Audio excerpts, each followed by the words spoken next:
Hola chicos, yo soy la doctora Eleni Morel, médico patólogo, y hoy estaremos iniciando la asignatura de patología 1. Aquí tenemos el texto que estaremos utilizando, patología estructural y funcional de Robbins, preferiblemente la novena edición, pero también puedo utilizar la octava.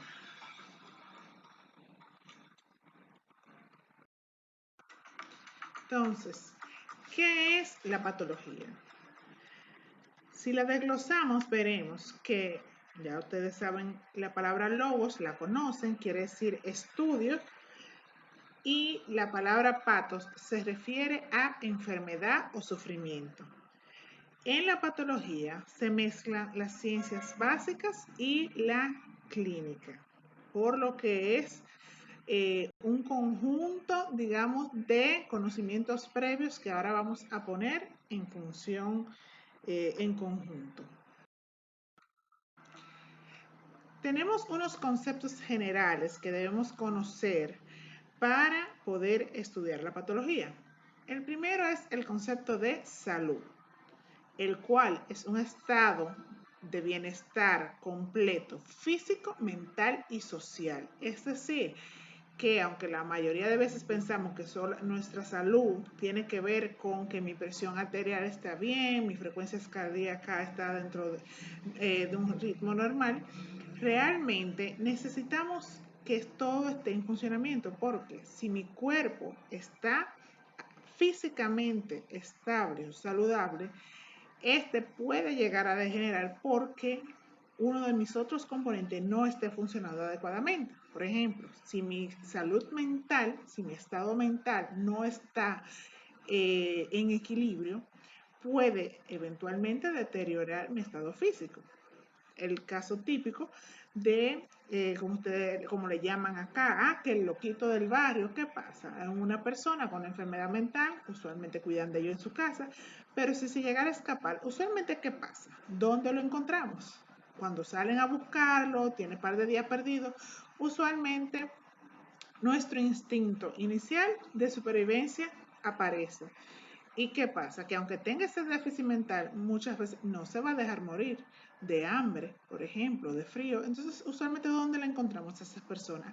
Cerca de la basura, tratando de buscar cobija, ya sea cartones o papel, lo que sea para resguardarse del frío, pero también buscando comida. Pero usted sabe que si está en la basura ya es un desperdicio, que está contaminado, que pudiera entonces que teniendo un paciente que en un inicio lo que tenía era un desequilibrio de esa salud mental, ahora va a tener un desequilibrio de su estado físico, porque puede contaminarse, tener una digestión, contaminarse con bacterias, puede coger una leptospirosis, ya que son sitios donde normalmente hay ratones.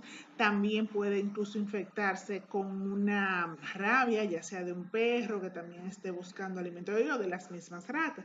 Entonces miren cómo un desequilibrio mental me puede también producir un desequilibrio físico. Y la última parte es la parte social. Recuerden que el humano somos un ente social, no estamos para vivir solos, sino en compañía. Ah, pero que yo vivo sola en mi casa, diría alguien. Sí, pero usted no, usted vive con gente al lado, usted tiene vecinos, usted tiene una hermana, un amigo, un tío que usted lo llama, habla con él por teléfono, entonces realmente usted no está solo, usted duerme solo, pero no está solo. Pero cuando estamos solos puede llevarnos a desequilibrio de las demás componentes. Es por eso usted ha visto, en Estados Unidos más se nota eso, que fulano que vive en una cabaña por allá, pues él vivía solo, un ermitaño, y después se puso loco y llegó a un Walmart y cayó a darle tiro a todo el mundo por el mismo la misma situación de ese aislamiento. Nosotros somos un ente social como tal. Y por lo cual, para estar en salud, tenemos que tener un completo bienestar de esos tres componentes. Entonces, ¿qué pasa?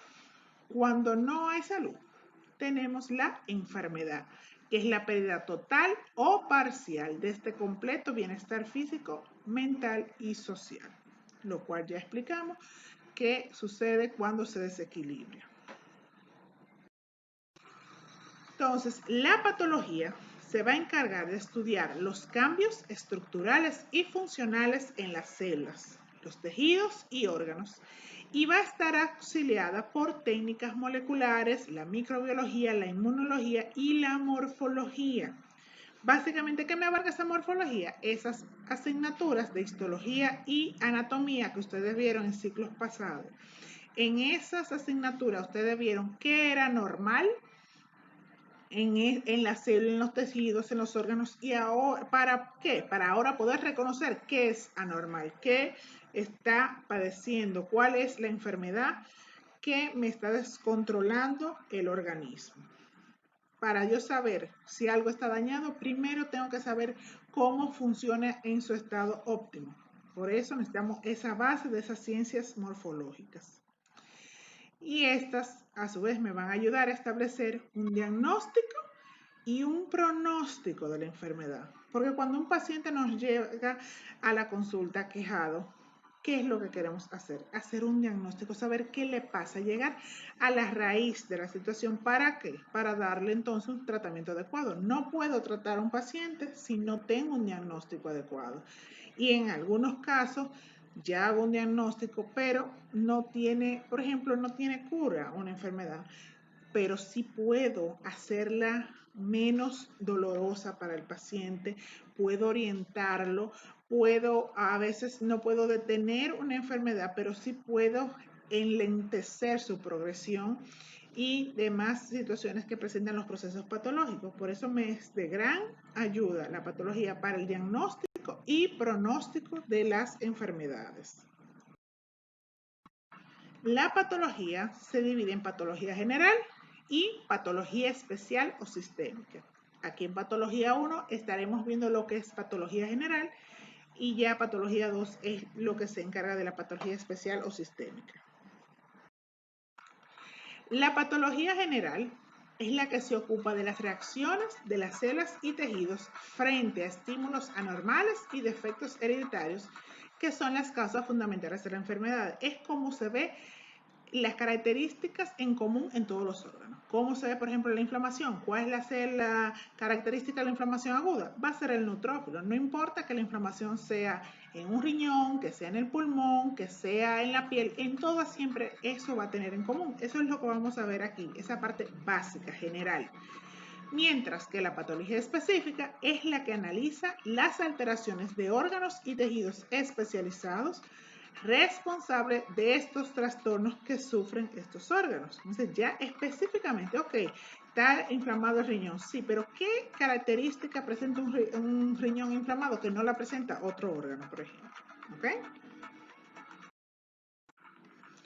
¿Cuáles son los aspectos de un proceso patológico? Tenemos primero la etiología o la causa, que puede ser intrínseca o genética, es decir, usted nació con ese defecto, con esa alteración, con esa mutación, la cual se puede manifestar al momento de nacimiento o puede manifestarse incluso años después, a los 50 años, a los 60 años. Ya vengo con, digamos que con ese defecto de fábrica. Por otro lado, puedo tener una causa extrínseca por factores extrínsecos o adquiridos. ¿Ok? Eso no tiene nada que ver con su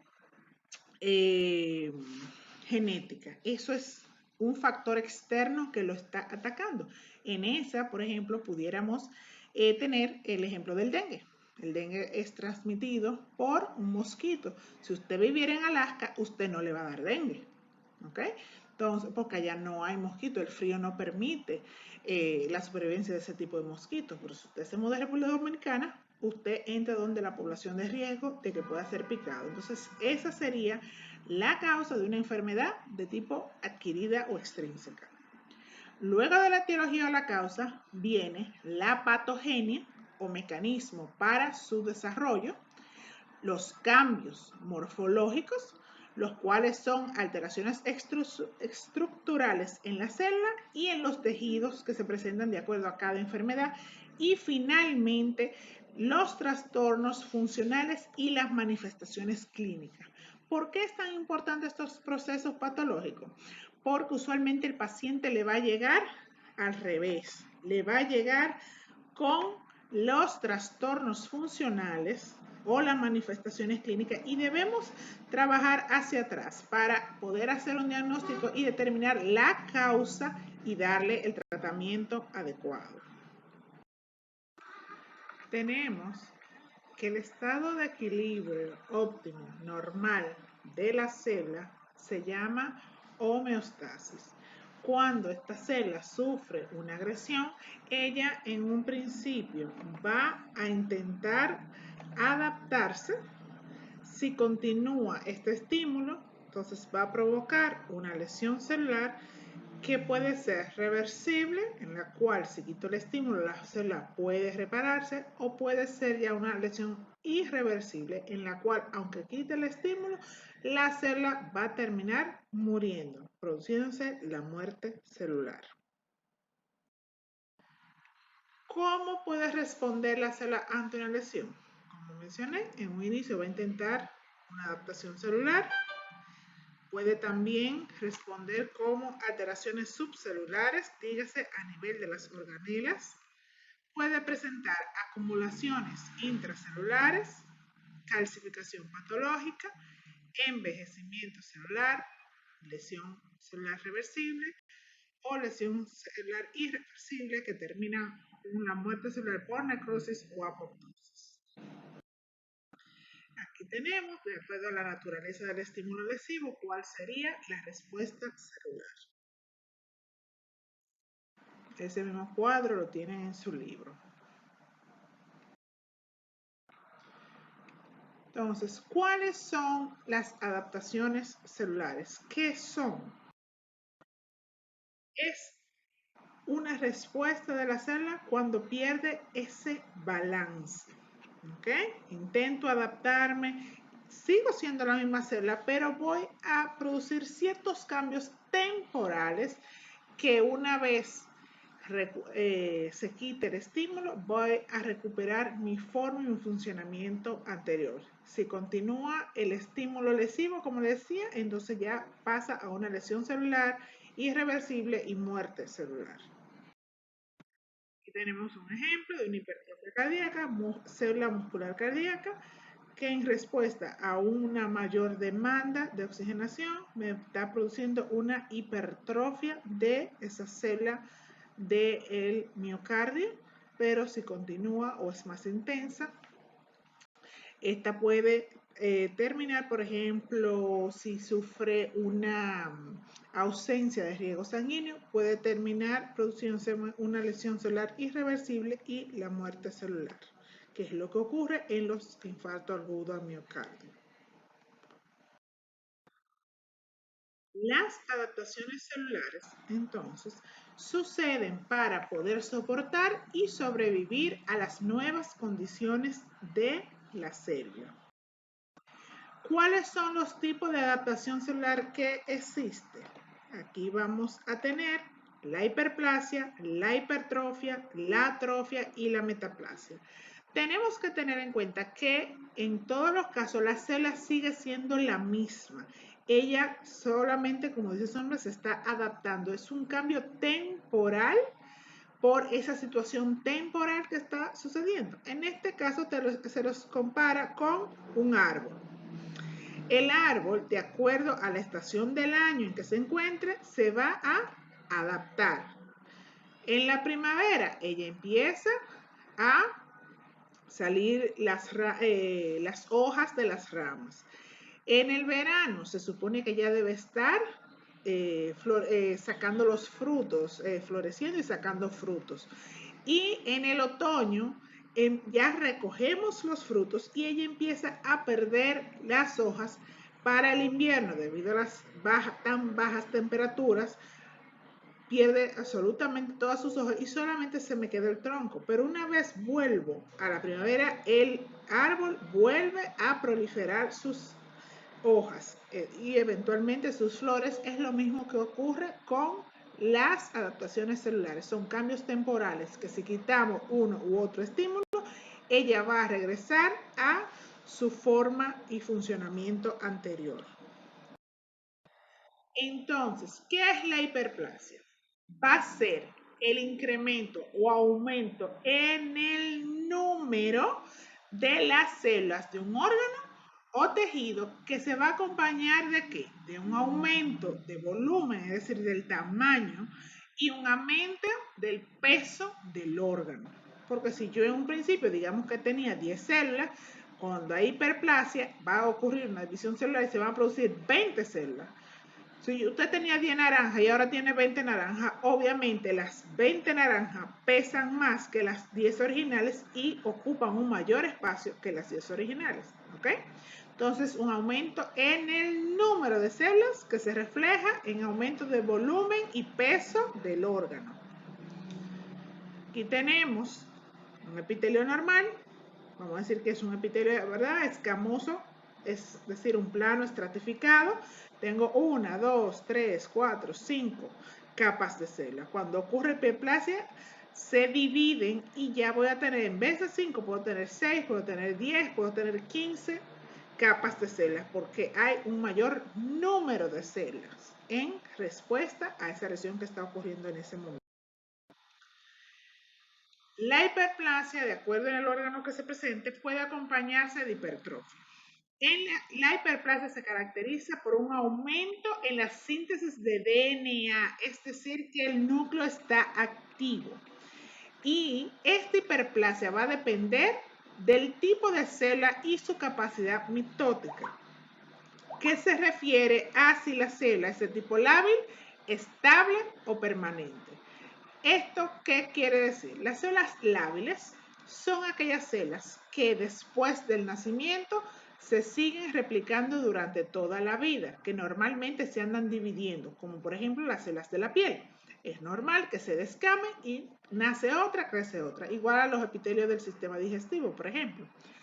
Las células estables son aquellas que después del nacimiento son capaces de dividirse, pero normalmente no lo hacen. Estas células se encuentran en la etapa de G0 y a menos que no se presente un estímulo, ellas no empiezan a replicarse, aunque están totalmente capacitadas para hacerlo. En este están las células, por ejemplo, del hígado y las células del músculo liso y tejido conectivo. Las células permanentes son aquellas que después del nacimiento jamás se dividen. ¿Ok? En esta permanente tenemos las neuronas, el músculo cardíaco y el músculo esquelético. Lo que usted perdió no se recupera. Ellas pudieran hasta cierto punto repararse, pero no va a salir una nueva, no va a nacer una nueva. ¿Por qué en los 3 casos yo le hablaba a partir del nacimiento? Porque recuerden que durante la vida embrionaria todas las células es normal que estén proliferando. Entonces, por eso tomamos como punto de referencia a partir del nacimiento, si son capaces o no de la replicación celular. Entonces, la hiperplasia puede presentarse consecutiva a una producción de factores de crecimiento y desarrollo de células madre. ¿Cuáles son las causas de la hiperplasia? Un estímulo hormonal, daño tisular, es decir, daño del tejido, resección tisular, es decir, cuando sacamos, operamos o hubo un traumatismo y hubo que sacar un pedazo de ese tejido, y por estímulo de factores de crecimiento. También en raras ocasiones pueden ser causadas por virus. Puede haber 2 tipos de hiperplasia. La hiperplasia fisiológica, es decir, algo normal esperado en algún momento de la vida, la cual a su vez se divide en hiperplasia hormonal o hiperplasia compensadora. Y el otro tipo es la hiperplasia patológica, que es aquella que ocurre bajo circunstancias no esperadas, no normales. Es una enfermedad, es un padecimiento, es una anormalidad. ¿Ok? Entonces, en ese sentido, la hiperplasia hormonal usualmente se presenta por aumento de la capacidad funcional del órgano cuando se necesite. Por ejemplo, en el útero y en las glándulas mamarias durante el embarazo. En el útero tengo que las células musculares lisas tienen que aumentar su número. ¿Para qué? Para que así como el bebé va aumentando de tamaño durante esos 9 meses, asimismo la pared del útero se vaya distendiendo. ¿Ok? No es lo mismo usted tratar de distender, vamos a decir, un espacio, 2 gomitas que usted amarre para un espacio de una piscina, cuando usted intenta alarla se van a romper. Pero si usted une 1000 gomitas en toda la orilla de la piscina, va a poder distender. Entonces es lo mismo, necesita un mayor número de células para que puedan distenderse según va creciendo ese niño en el interior del útero. Igualmente la glándula mamaria va aumentando su tamaño por aumento de los conductos. ¿Para qué? Para una mayor producción de leche para cuando nazca el niño poder amamantarlo. Aquí tenemos, por ejemplo, la evolución del útero, ¿verdad? Miren cómo vemos la varilla, va aumentando de tamaño, ¿verdad? El volumen, de peso, de acuerdo a un aumento en el número de las células musculares lisas del útero. También ocurre por causa hormonal en las glándulas mamarias durante la pubertad.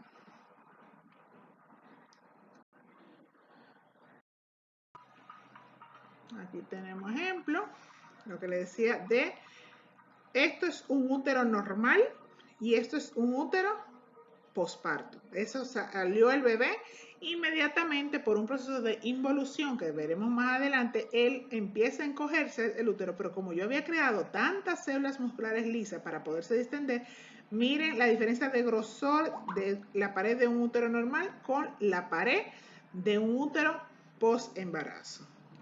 Y miren también la diferencia de tamaño. A las 6 semanas aproximadamente, este útero, por el proceso de involución y de atrofia que veremos más adelante, va a recuperar este tamaño que era el que tenía antes del embarazo.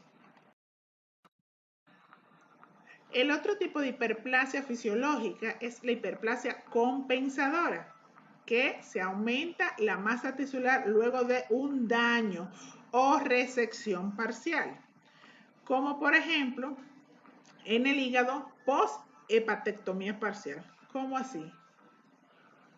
En los hígados, por ejemplo, un paciente que sufre un accidente de tránsito y tiene una ruptura de una arteria importante en el hígado y hay que sacar, extirpar un pedazo del hígado, hasta ese momento las células del hígado que son capaces de reproducirse estaban, digamos que durmiendo, pero ella detectar que hubo que sacar un pedazo del hígado, ellas empiezan inmediatamente a replicarse.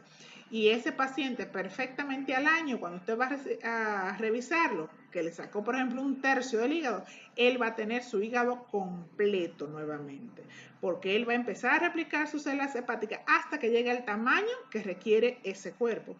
Igualmente, en pacientes, por ejemplo, que tienen muerte cerebral y que van a donar sus órganos, un hígado puede dar para ser donado incluso para 3 personas. Se le puede poner una tercera parte a cada uno de ellos y cada uno de ellos al año aproximadamente va a tener un hígado completo porque él empieza a regenerarse por medio de una hiperplasia compensadora. También podemos ver hiperplasia compensadora a nivel del riñón luego de una nefrectomía unilateral, es decir, cuando extirpamos un riñón por un traumatismo, porque no esté funcionando, porque nació, por ejemplo, con un riñón poliquístico. Normalmente los riñones se dividen, la función de filtrar la sangre. Yo filtro mi 50% y el otro filtra el 50%. Pero en el momento en que un riñón detecta que el otro no está funcionando o que el otro no está, él asume toda la responsabilidad de filtrar ese 100% de la sangre. Entonces, ¿qué tiene que hacer? Aumentar su capacidad y lo hace aumentando número de células por medio de la hiperplasia compensadora. También a nivel de la piel ocurre esta hiperplasia compensadora cuando tenemos raspaduras, quemaduras, desgarro de la piel. Empezamos a compensar y empieza a dividirse y a restaurarse ese tejido lesionado. También ocurre hiperplasia fisiológica en el endometrio luego de la menstruación. Recuérdense que es normal que durante la menstruación se descame todo el endometrio, pero cuando reiniciamos el ciclo, él vuelve a regenerarse por medio de una hiperplasia fisiológica para prepararse para un futuro posible embarazo. Aquí tenemos el ejemplo del endometrio luego de la menstruación, cómo empieza a sufrir hiperplasia fisiológica debido a un estímulo hormonal.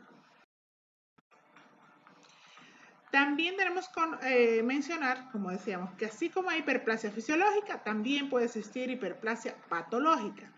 En el caso del endometrio, puede ocurrir hiperplasia patológica en pacientes que sufran de tumores de ovario productores de estrógenos.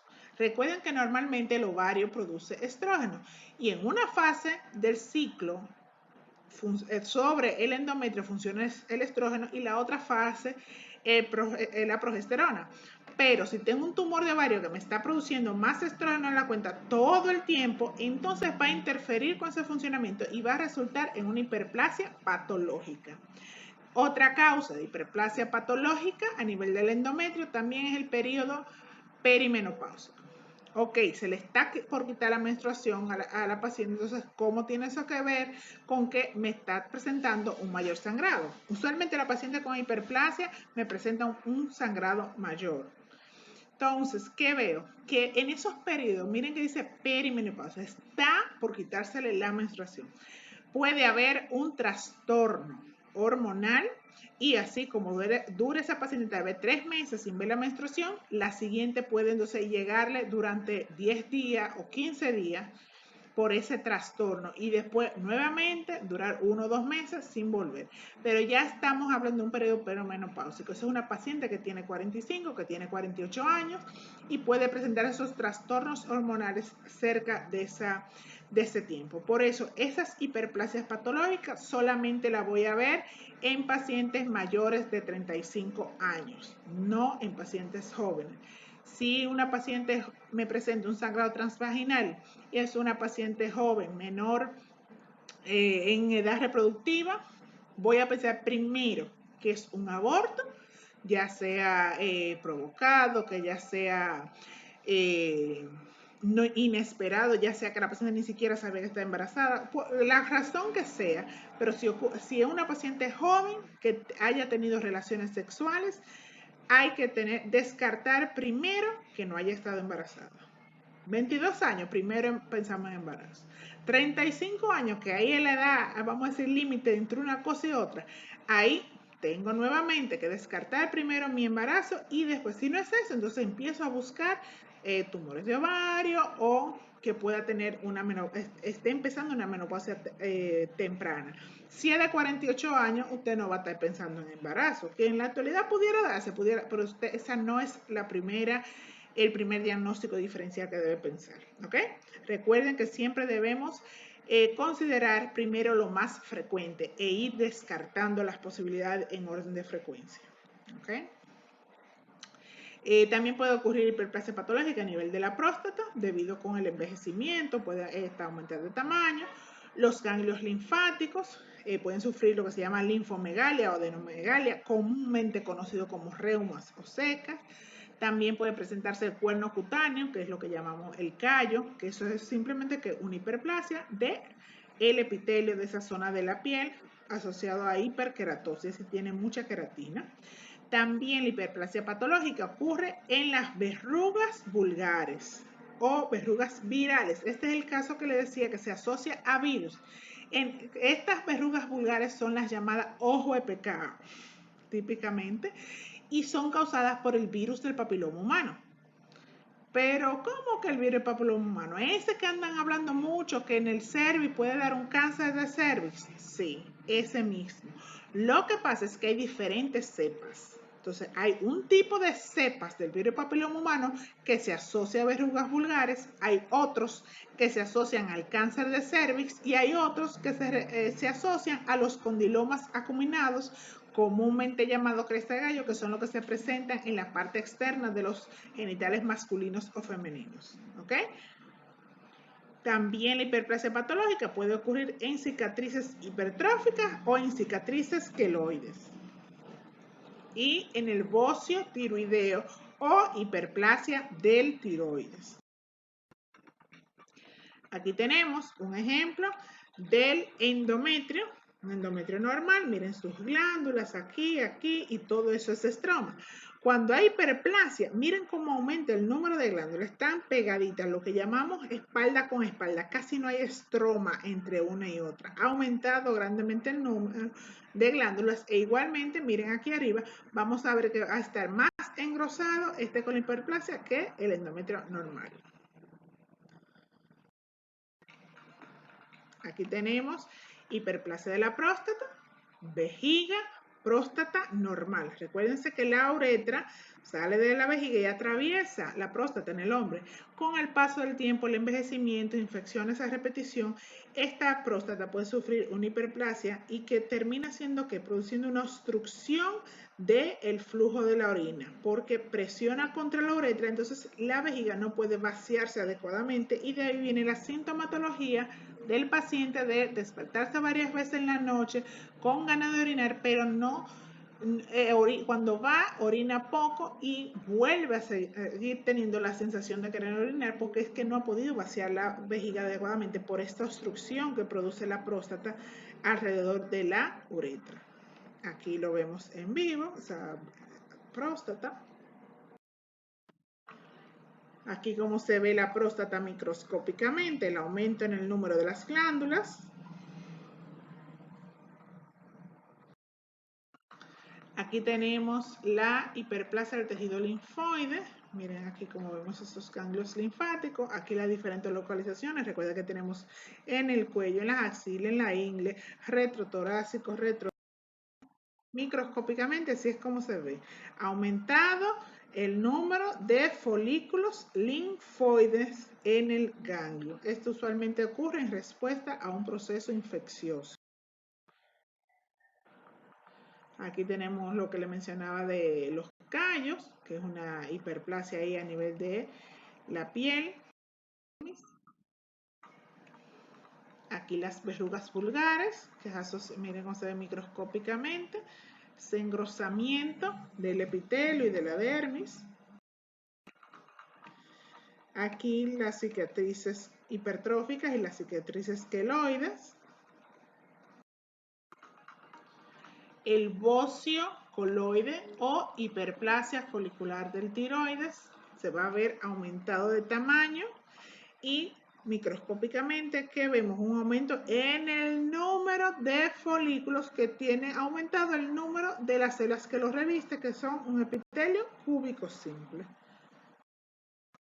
Entonces, ¿cuál es el mecanismo de la hiperplasia? Va a ser consecuencia de la proliferación regulada por los factores de crecimiento de células maduras y en algunos casos del aumento de la formación de nuevas células a partir de las células madres tisulares. Miren que recalco la parte de proliferación regulada, porque si tengo un crecimiento, una proliferación alocada, desorganizada, sin propósito, pudiera entonces estar hablando de una neoplasia. Entonces, esto es algo importante, esta regulación para yo diferenciar una hiperplasia o una adaptación celular de una lesión que pudiera estar causando un daño de malignidad. Tenemos ahora la hipertrofia.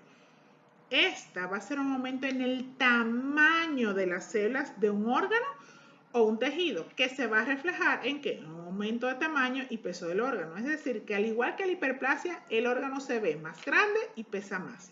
Pero no porque haya más células, sino porque las células que ya tengo han tomado un mayor tamaño.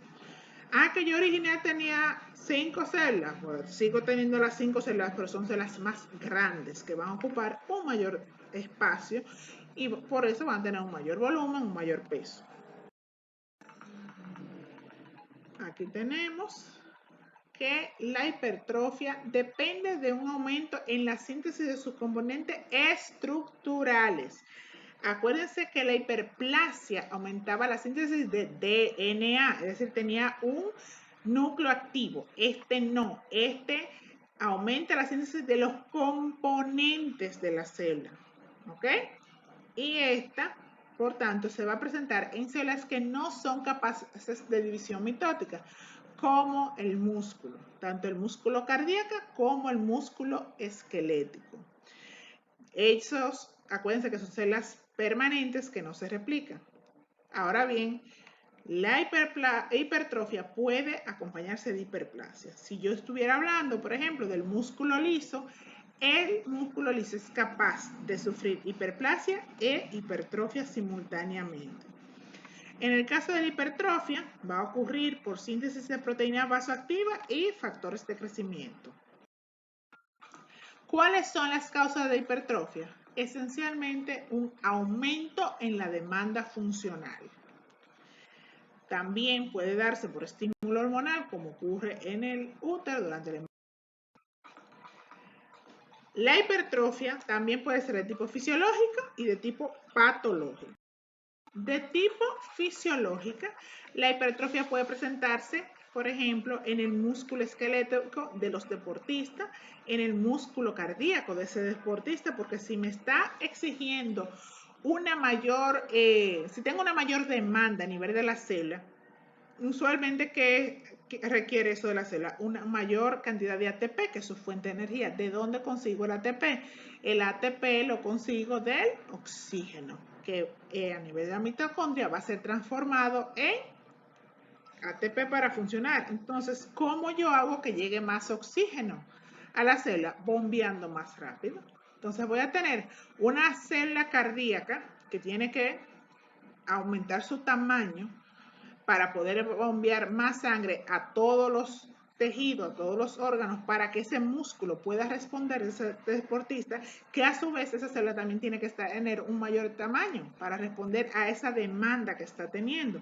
Y usualmente lo hace como teniendo un mayor número de mitocondria. Ahí viene el asunto de aumento en la síntesis de sus componentes estructurales.